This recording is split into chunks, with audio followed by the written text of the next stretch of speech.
What are the most unsafe work practices you have witnessed?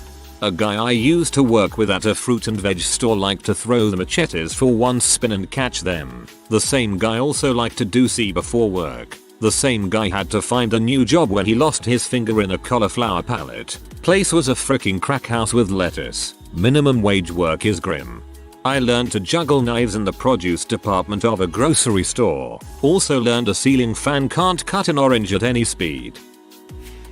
There was a flood in the basement of our bar where the beer was kept. I was sent in with a shop vac and a frayed extension cord to suck up the beer fridge flood water, one vacuum load at a time, with frayed extension cord balanced perilously above the water on beer cases, and then told to dump the water down a massive hole in another part of the basement that led into the foundation.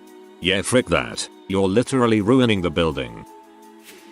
Worked in a school in a special needs program. This was a middle school age program, but most of the kids weren't toilet trained. We'd have accidents in the room almost daily and staff pretty much got into the routine of cleaning it up on our own if it was just pee. We figured can't call the janitors down here 4 times a day. That alone I'm pretty sure is an OSHA violation as none of us are properly trained. As of last year though, janitors were getting pee off that they were being called down to clean up little crap storms. Sorry, nothing I can do if a kid comes into school already with a full freaking pull-up of crap and he goes apeshit when he comes into school because it's probably uncomfortable as heck. So our supervisor went in to handle this with the school janitors and came back with a very lovely solution. Okay, so from now on we're just cleaning this all up by ourselves.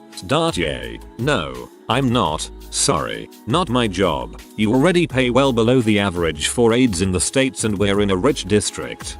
We don't even have the supplies to handle this safely in our room. We usually use baby wipes. I will absolutely not be handling this completely untrained. So I left that school for the same position in a neighboring school district where everything is by the books. I actually get health insurance and about a 50% pay bump to be 5 steps lower. Last I heard this crap keeps getting worse.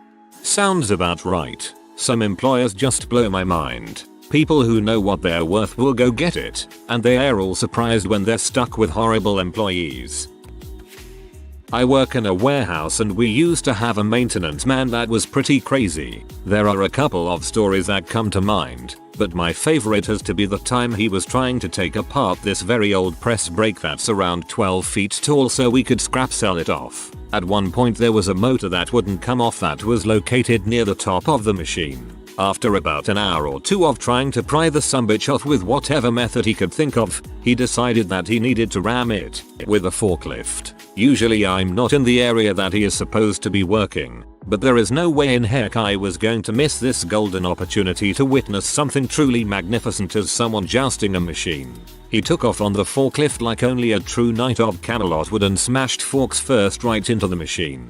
Unfortunately for the story, nothing really exciting happened. He just rammed it and there was a lot of bouncing on his end. Not the first or last time I watched that man work and asked myself, am I going to watch Larry die today? Of course he was named Larry.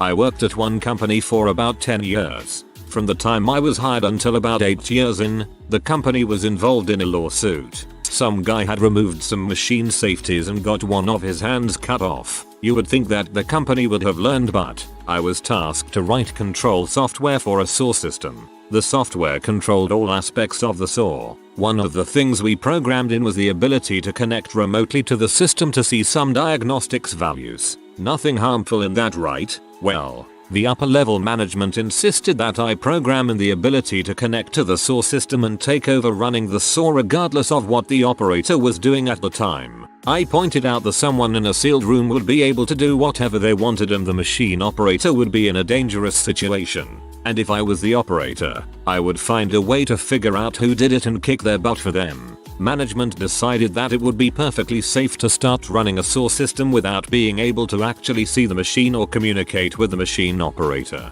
I refused. Probably contributed to getting laid off but would do it again. I'm a CNC machinist and the idea of someone being able to start my machine remotely is terrifying and infuriating. I 100% would hunt someone down and introduce my foot to their butt. Thanks for not letting it happen. As a new nurse I was hired at a small hem-onc blood disorders and cancer medicine clinic. There were multiple things they did wrong, but a few stuck out. I saw the nurse who was training me uncap an IV needle with her teeth. None of the practices I had learned in school, gowns and double gloves for especially toxic chemo drugs, were put into place. The 2 employees who had been there the longest had both been diagnosed with cancer. I quit pretty quickly. Please tell me you reported them to OSHA, the health board. I heard this story of a refinery expansion. They required a very large crane, and there are only a few of these in the US. The crane operator had a huge beard and demanded the ability to smoke while he ran the crane. The refinery had a no beard policy, and you can't smoke in one, so they demanded a new crane operator, but he was the only one available for like 4 months. They ended up setting up a special exemption area for this guy, but if there were any gas leaks or releases, Beardman was fricked. It's funny to imagine Beardman telling this story to his buddy in a bar somewhere. So I told these pansy suckers, frick you. I keep my frickin' beard and I fricking smoke when I want. If you don't like it, frick you. And went back to work. Clinks bottles. Ed. SP. I'm gonna cheat here, because I only saw the aftermath. A friend in high school worked at Wendy's, and she was doing cleaning. There was a vent that needed cleaning, so she climbed onto the counter.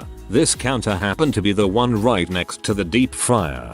Her foot slips, and she is mid-calf deep into the deep fryer that was still on. She had her foot wrapped up for a long while after that, but showed me her foot. Yeah, don't make people stand on top of counters to clean anything. Ever. There's a lot that can go wrong. Falling into a deep fryer is one of my fears now.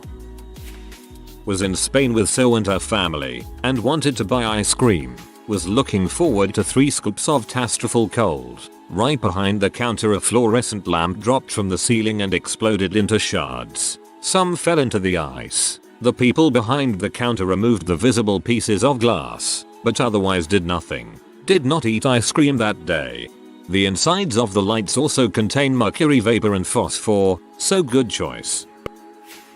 Employees would plug in electric space heaters, brought in from home, because management kept the heat set too low, 52 degrees. Trouble is, the building had outdated electric service and wiring. Workers would smell insulation starting to get hot just before circuit breakers would trip or a screw-in fuse would blow.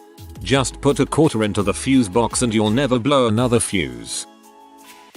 I was on a photo assignment at a cedar shake mill in northern Vancouver Island in BC. That's a place where they make cedar shakes for roofing. There I saw some of the craziest workplace dangers I've ever seen. First was the bucking floor where the logs are cut to length. This is done with several guys standing on a slick stainless steel floor with large chains running across it that pull huge logs into the corner where, after an all clear signal is given, I crap you not, 6-foot diameter spinning saw blade with teeth laid with teeth laid with teeth laid with teeth laid with teeth laid with teeth laid with teeth laid with it goes through a 3-foot diameter long in about 1.5 seconds. It's surely terrifying. But that was nothing compared to the last job I photographed in that mill. There was the kid whose job it was to make sure that the chipper didn't get jammed. You see, there is what they call a shake table, which is like a conveyor belt of sorts, but it operates by shaking violently in such a way that material is moved along due to the vibration. It feeds pieces of cedar that were unfit for use in the roofing materials into a big slick metal chute that leads directly to the absolutely massive chipper shredder.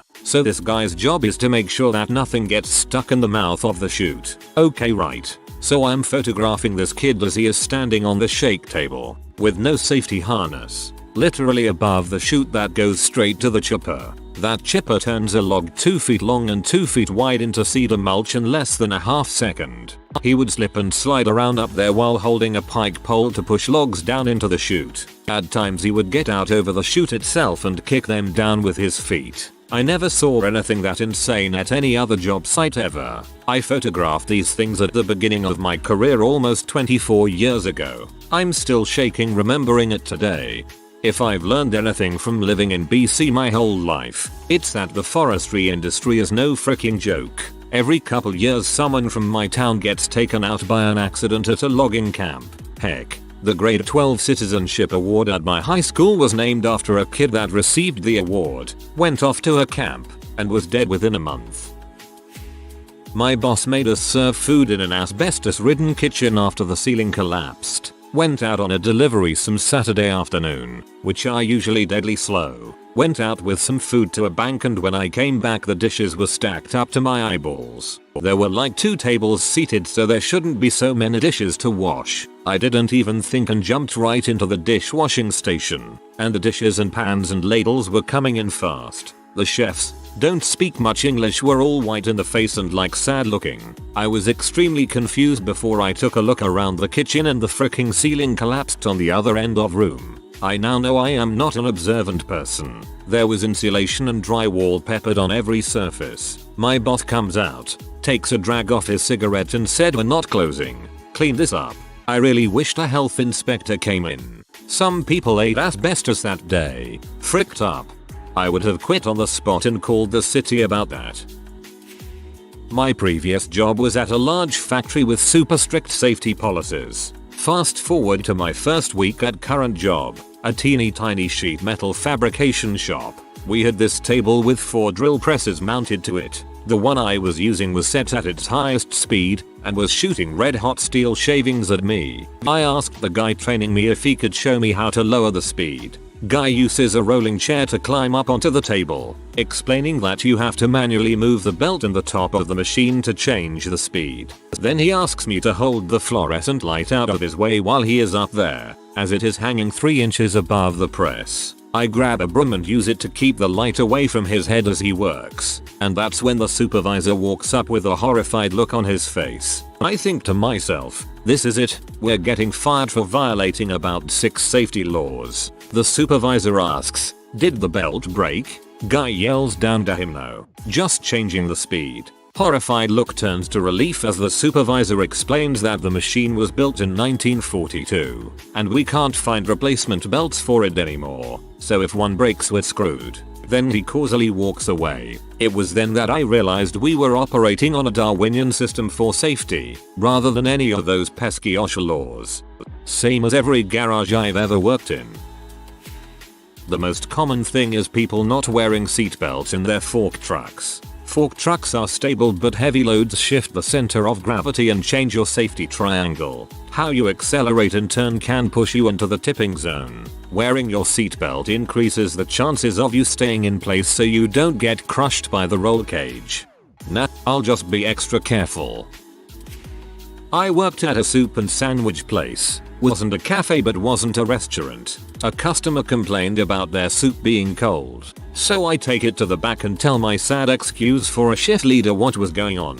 She proceeds to take the rethrum water, where we heat the soups up in bags and also clean with lime and I think bleach, and put that disgusting water in the person's cup and proceeds to serve it. I was mortified. Jesus, that's just malicious. Just mic it for 30 seconds. Lady, I understand getting frustrated when food is sent back, but it's not exactly difficult to reheat soup FFS. I guess not unsafe, but my WTF is wrong with this company moment. I worked at a water park and one of the cooks in the kitchen sliced his hand with a knife. It definitely needed stitches. Instead of taking him to the hospital, they brought him back to the first aid office that worked in. I basically just put band-aids on little kids that had scraped their knees and coached people what to do about their bloody noses. That was about the limit of our first aid without calling 911. One of the outdoor managers came into the first aid office and superglued this guy's hand. I don't know if the company was too cheap to deal with a workman's comp claim or if the guy couldn't pass the drug test you get after filing a workman's comp claim or what was going on. I understand superglue can be used to close some cuts, but this cut 10/10 needed stitches and a tetanus shot. Witnessed the following practice, then had to do it myself. Sitting on the edge of a massive block of granite, hundreds of feet from the bottom of the granite quarry, then leaning so far over the edge. 3 or 4 of my co-workers kept me from plummeting to my death by holding the ends of a strap that was wrapped around my waist. While held like this, I used a plug drill, a sort of half-size jackhammer, to bore a fist-sized hole in the granite so the dog could fit in it. Dogs are what you call the hooks that hang beneath the block and tackle on the crane. might get buried, but I actually just witnessed a few the other day. I just started working at an unnamed hazardous waste incineration facility about 2 months ago. It's a heck of an interesting place to work because we feed liquid and shredded solid waste into the 8-story unit, which vaporizes it instantly in a 1600-degree fire tornado. 4 times a year we shut down to pull everything apart and replace a bunch of parts and pieces, one of which sessions we just completed this week. Now OSHA and the EPA are about 9 fingers deep in the plant's butthole about safety, but there are tons of ways around all of their mandated measures, like lockout tagout, and it seems like our supervisors love taking those shortcuts to speed up production. My job is to mix our solid wastes in a set of giant hoppers with a clamshell crane, and then feed it into the conveyor system via another hopper. The waste is carried 6 floors up to a pair of chutes where it is then fed into the unit. As part of our shutdown procedure, we run the conveyors clean off to unplug all the waste that gets crammed in nooks and crannies. Dry waste being fed into the incinerator acts as a sort of check valve. A plug of waste about 2 feet thick prevents fire from leaving the unit and shooting a massive fireball into the building where I mix and feed. Well, early this week we ran the conveyors clean and some genius decides it's a good time to clean out the top of the waste chute while the unit is still on. It's a terrible idea, but there's a lockout procedure for a special slide gate that can cover that feed chute and close it off to be cleaned out. There's a short radio conversation between my co-worker and my supervisor discussing the merits of closing the slide gate. Said conversation ends in frick it, it'll take too long. Co-worker unbolts the 150-pound hatch, which proceeds to blow off with the force of a rail gun, and the 1600-degree incinerator begins shooting 60-foot-long fireballs out of what is essentially just an airport in its side. Fire alarms go off, people freak, and we have the fire under control about half an hour later. As soon as the fire is out, my supervisor asks me to go down to the basement level of my building to see if there was any fire damage on the main conveyor. I was half suited up when one of my good co-workers stopped me and advised me to wait another half an hour, because the unit was still prone to shooting fireballs down my conveyor, which my supervisor neglected to tell me. That guy didn't even get written up, neither did my supervisor. Yikes. I saw a wild house sparrow fly into the bakery section of a supermarket, land on exposed bread and eat a bit before flying deeper into the bakery's inner workings. Not a single employee appeared to do anything. Does that count? If you saw one, there are more. Check the pet care aisle and look for birdseed. Once, I observed a trapped sparrow peck open a bag of sunflower seeds, then flit away to its hiding place up in the ceiling.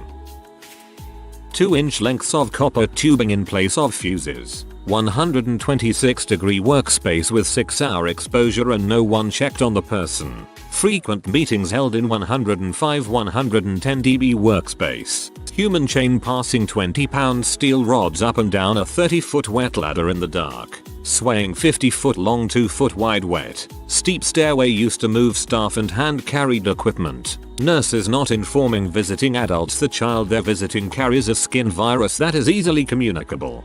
I'm imagining all these are in the same place. Steel furnaces down a wet stairway right next to the contagion ward.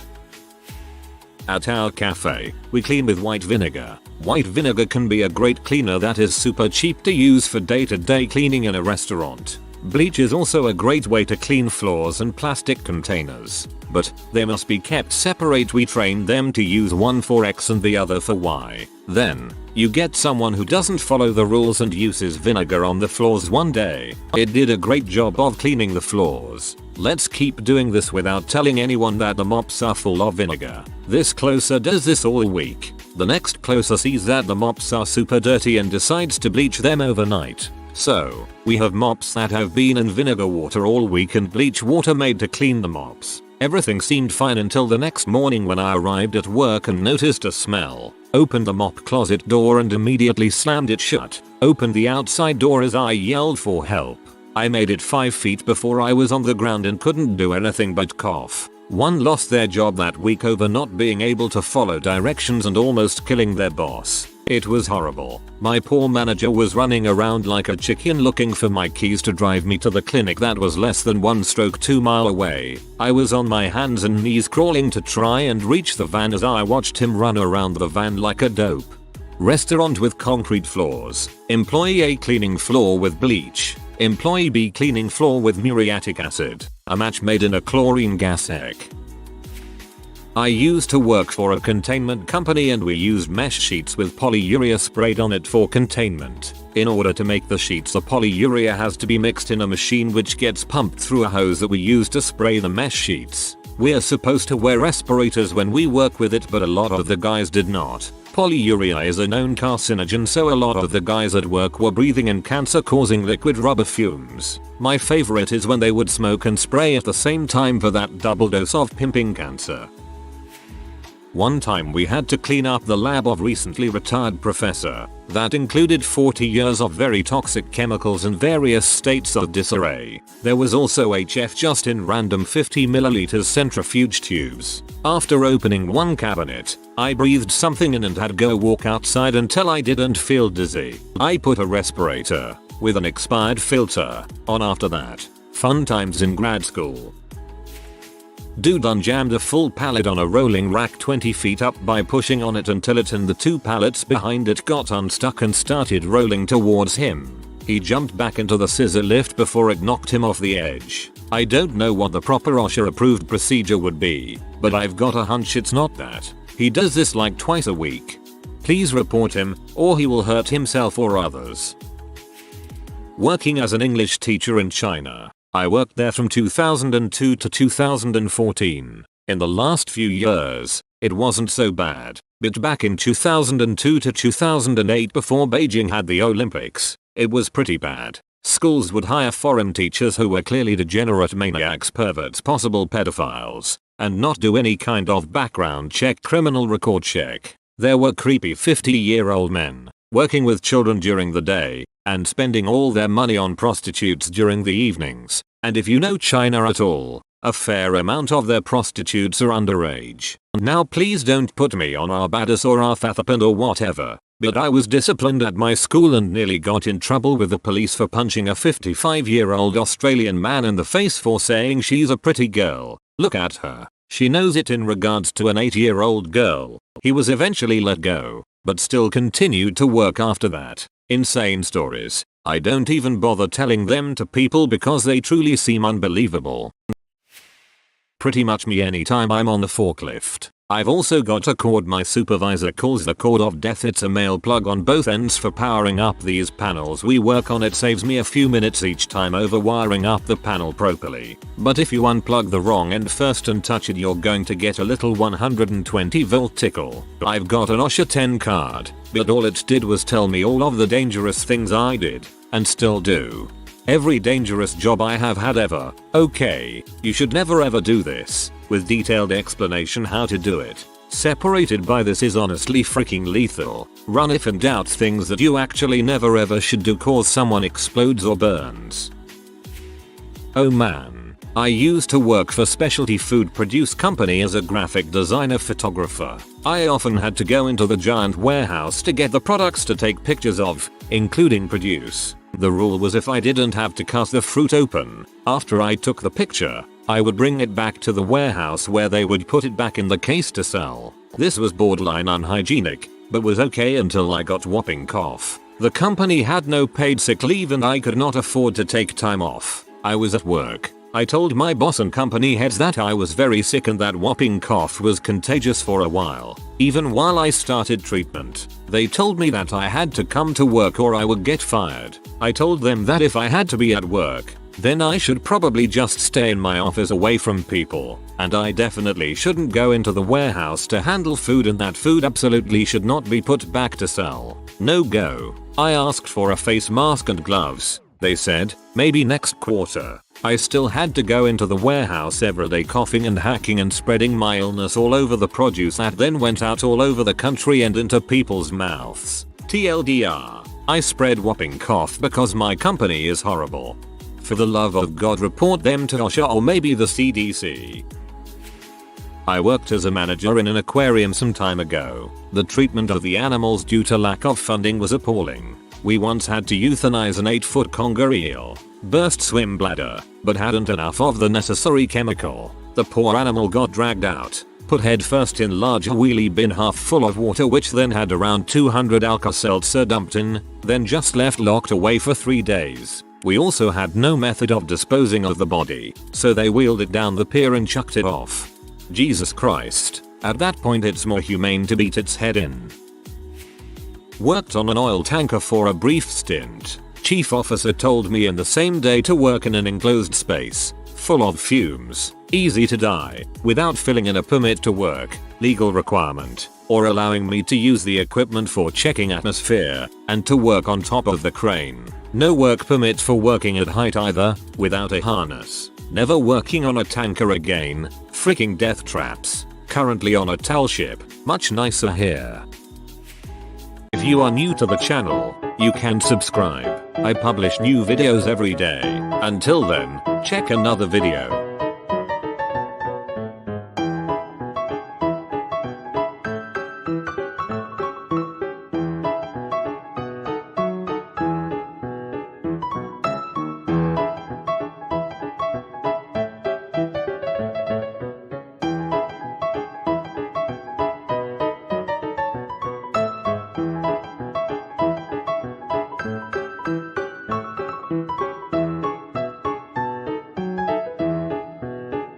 Bye for now.